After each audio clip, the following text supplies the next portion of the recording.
Chenab bridge पर Richter पैमाने पर 8.0 तीव्रता का भूकंप आया। यात्रियों को लग रहा होगा कि यह जल्द ही घटित हो जाएगा। वास्तव में जो घटित होता है वो अलग है। भूकंप से रेल डेक अप्रभावित रहा। क्या आप बता सकते हैं कि यह कैसे संभव है? इसका उत्तर गोलाकार बियरिंगों में निहित है। प्रत्येक बियरिंग का निचला भाग जमीन के साथ गति करता है, लेकिन ये गति ऊपरी भाग में स्थानांतरित नहीं होती है। रेल डेक को अलग करने के लिए चेनाब ब्रिज में विस्तार जोड़ों का भी उपयोग किया गया है। विस्तार जोड़ जिस तरह से काम करते हैं वो देखने में अद्भुत है। बॉक्स के आकार की रबर संरचना की गति इस कार्य को संभव बनाती है। ये समझने के लिए कि यह पुल भूकंपीय क्षेत्र 5 में भी सुरक्षित क्यों है, आइए इसकी नींव का एक क्रॉस सेक्शन देखें। आप यहाँ बहुत सारी दिलचस्प चीजें देख सकते हैं। यहाँ निर्माण कार्य शुरू होने से पहले पहाड़ का आकार ऐसा था, एक अनियमित ढलान वाला पर्वत। इस पर्वत का न्यूनतम ढलान 43 डिग्री था और अधिकतम 77 डिग्री था। इंजीनियरों का पहला काम इन पहाड़ों को काटना है ताकि उनका आकार निर्माण के लिए उपयुक्त हो सके। इन पहाड़ों की चट्टानें इतनी मजबूत नहीं है। ये डोलोमाइट नामक पदार्थ है। मजबूत नींव खड़ी करने के लिए उपयुक्त नहीं है। आकार सुधार के प्रारंभिक चरण में उत्खनन मशीनों का उपयोग किया गया। इसके बाद उन्होंने प्री स्प्लिटिंग नामक तकनीक का प्रयोग किया। पूर्व विभाजन में बहुत सारे छोटे विस्फोटकों को निकट दूरी पर रखा जाता है। इन्हें एक साथ जोड़ो और वे फट जाएंगे। सामान्य विस्फोटक चट्टान के अनावश्यक भागों को तोड़ देते हैं। पूर्व विभाजन का उपयोग करने से आपको तोड़ी जाने वाली चट्टान पर अधिक नियंत्रण प्राप्त होगा। पहाड़ अब अधिक स्वच्छ दिखते हैं, लेकिन उन्हें स्थिर कैसे बनाया जाए? ढलान को स्थिर करने के लिए इंजीनियरों ने 3 तरीकों का इस्तेमाल किया: ग्राउटिंग, एंकर ब्लॉक और शॉटक्रीट का उपयोग। हिमालय युवा पर्वत है। इस क्षेत्र की चट्टानों के अंदर बहुत सारी छोटी छोटी दरारें हैं। ग्राउटिंग तकनीक में हम इन रिक्त स्थानों में सीमेंट डालते हैं। सीमेंट गोंद का काम करता है और चट्टान मजबूत हो जाती है। आपने चिनद ब्रिज के निर्माण की तस्वीरों में कई अजीब दिखने वाले ब्लॉक देखे होंगे। यह एक स्मार्ट ढलान स्थिरीकरण तकनीक है जिसे एंकर ब्लॉक स्थिरीकरण कहा जाता है। इस पद्धति में श्रमिक ढलान पर छेद बनाते हैं। इसके बाद वे इसमें एक विशेष छड़ डालते हैं जिसमें बहुत सारे टेंडन होते हैं। इस परियोजना में उन्होंने डिवीडेक टाई रॉड का उपयोग किया। अब ग्राउटिंग का समय है। जब ग्राउट सख्त हो जाता है तो रॉड पर एक ब्लॉक रखा जाता है।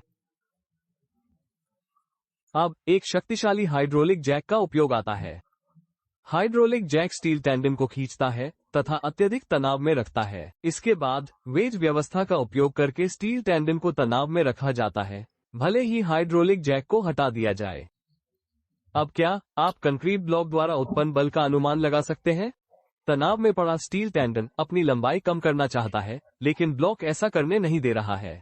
इसका मतलब ये है कि कंक्रीट ब्लॉक ढलान को अंदर की ओर दबाएगा। ये संपीड़न बल ढलान की स्थिरता को बहुत बढ़ा देगा।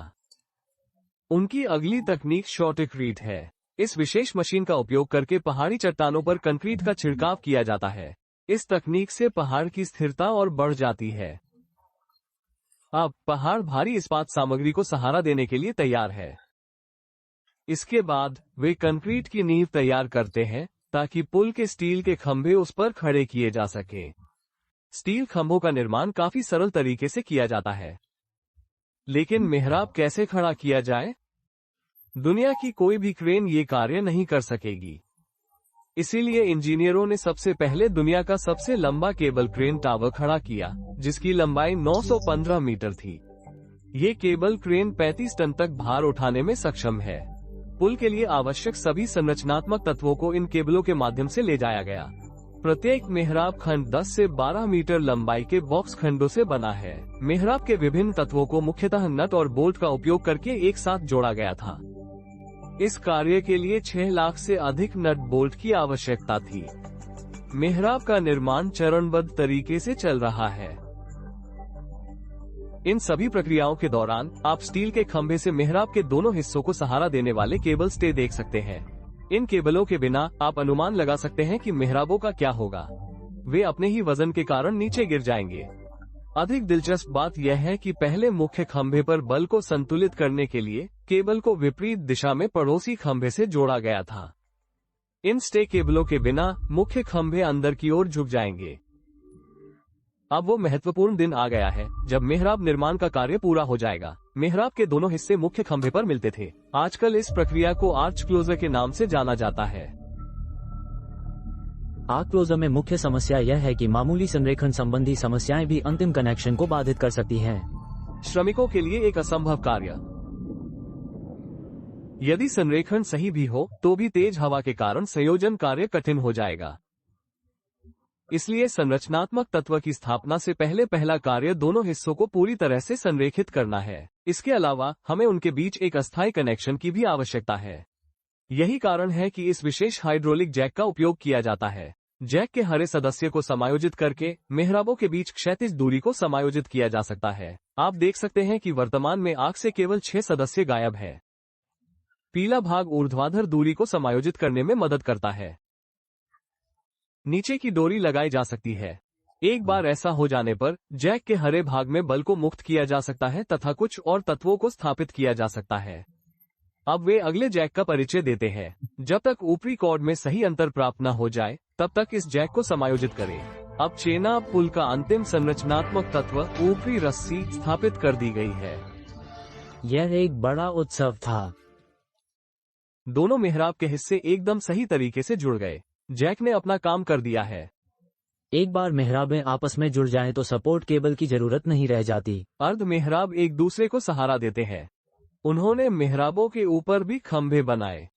मेहराब के निर्माण के लिए श्रमिकों ने सावधानीपूर्वक काम किया। यहाँ तक कि उनका भोजन भी क्रेन द्वारा पहुंचाया जाता था। निर्माण का अगला चरण डेक की स्थापना है। इस डेक पर रेल पटरी बिछाई जाएगी। हम पहले ही चिनाब पुल के विस्तार जोड़ों के बारे में अध्ययन कर चुके हैं। चिनाब पुल के मुख्य भाग में 2 ऐसे विस्तार जोड़ों का उपयोग किया गया है।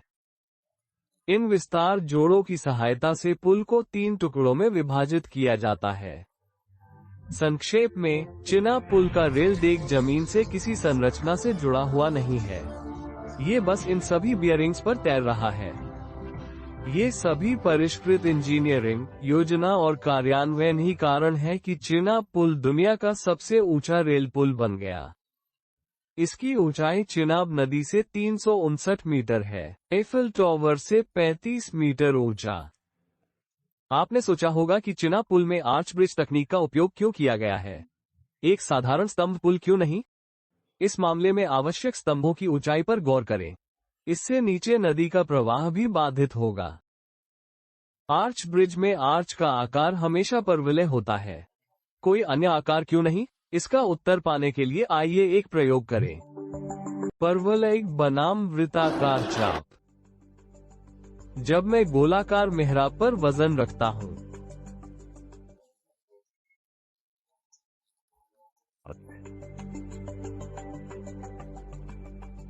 अब हम परवलयिक चाप पर वही भार रखते हैं।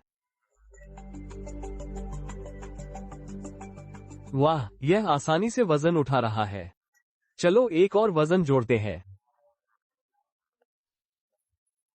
बहुत बढ़िया, ये तो अतिरिक्त वजन भी उठा रहा है। अतः परवलयिक चाप स्पष्टतः एक अति मजबूत आकार है। अब ये तार्किक रूप से सिद्ध करने का समय है कि परवलयिक मेहराब सर्वोत्तम स्वसहायक संरचना क्यों है। आइए चेनाब की पहाड़ियों पर एक विशाल श्रृंखला बांधें। आपकी मदद के लिए धन्यवाद किंग कांग। ये श्रृंखला एक श्रृंखला कैटेनरी का आकार बनाती है। हालांकि सरलीकरण के लिए हम इस आकृति को परवलय के रूप में अनुमानित कर सकते हैं। यदि आप इसे किसी अन्य आकार में रखने की कोशिश भी करेंगे तो भी यह वहां नहीं रहेगा। एक श्रृंखला केवल सामान्य तनाव बल को ही सहन कर सकती है। अब मुश्किल हिस्सा। आइए इस परवलयिक श्रृंखला को ठोस बनाते हैं। अब आइए गुरुत्वाकर्षण बल की दिशा बदल दें। चूंकि बाह्य बल ने अपनी दिशा बदल ली है, इसलिए आंतरिक प्रतिबल भी अपनी दिशा बदल देगा तथा पुनर्तः संपीड़नकारी हो जाएगा। अब इस पूरी व्यवस्था को पलट दीजिए। वाह, ये तो बिल्कुल मेहराबदार पुल बन गया। इस परवलयिक संरचना द्वारा विकसित संपीड़न बल खंड के ठीक मध्य में होता है। ऐसी संरचनाएं हमेशा स्थिर नहीं होती। आप देख सकते हैं कि जब बलों में ये गुण नहीं होता तो संरचना स्थिर क्यों नहीं हो सकती। यही कारण है कि परवलयिक मेहराब सबसे अच्छी स्वसहायक संरचना है। अब आइए इस मेहराब के नीचे एक सड़क डेक का निर्माण करें। यह मेहराबदार पुल अनावश्यक रूप से विशाल है। इसी उद्देश्य को प्राप्त करने का एक और तरीका है। बस सहायक आर्च को नीचे खिसकाएं। यहाँ भी मेहराब में प्रेरित बल समान है। यदि आप इस परियोजना के प्रभारी मुख्य इंजीनियर होते तो आप कौन सा डिजाइन चुनते? जाहिर है ये डेक के ऊपर का डिजाइन है ना? वजह साफ है, आप निर्माण सामग्री पर बहुत सारा पैसा बचा लेंगे। चिनाब पुल में गिट्टी रहित ट्रैक का उपयोग किया गया है। लगभग सभी हाई स्पीड रेलवे परियोजनाओं में इस तकनीक का उपयोग किया जाता है। ये एनिमेशन दर्शाते हैं कि बैलेस्टलेस ट्रैक के विभिन्न घटक किस प्रकार कंपन को अवशोषित करते हैं। इस पुल को अधिकतम 100 किलोमीटर प्रति घंटे की गति वाली रेलगाड़ी को चलाने के लिए डिजाइन किया गया है। गिट्टी वाली पटरियों में धूल प्रदूषण की समस्या होती है तथा उनकी जीवन प्रत्याशा भी कम होती है। अब तक हमने चिनाब पुल के 2 विस्तार जोड़ देखे हैं। ये ध्यान दिया जाना चाहिए कि पुल में एक और विस्तार जोड़ है, लेकिन मेहराब वाले भाग से थोड़ा दूर। संक्षेप में 3 विस्तार जोड़ पुल को 4 टुकड़ों में विभाजित करते हैं। पुल को अतिरेक के लिए भी डिजाइन किया गया है।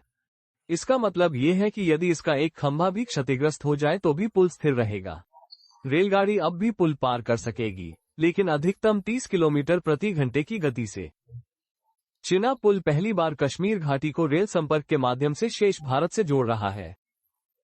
विशाल पर्वत, कमजोर चट्टान, दुर्गम भूभाग, तेज हवा और भूकंप संभावित क्षेत्र। चिनाब ब्रिज परियोजना ने इन सभी बाधाओं को पार कर लिया और ये दुनिया का सबसे ऊंचा रेल पुल बन गया। इस परियोजना के पीछे के इंजीनियरों को उनके शानदार डिजाइन और सावधानीपूर्वक निष्पादन के लिए दिल से धन्यवाद। इस वीडियो को छोड़ने से पहले कृपया इस चैनल को सब्सक्राइब करें। अपना ख्याल रखना। अलविदा।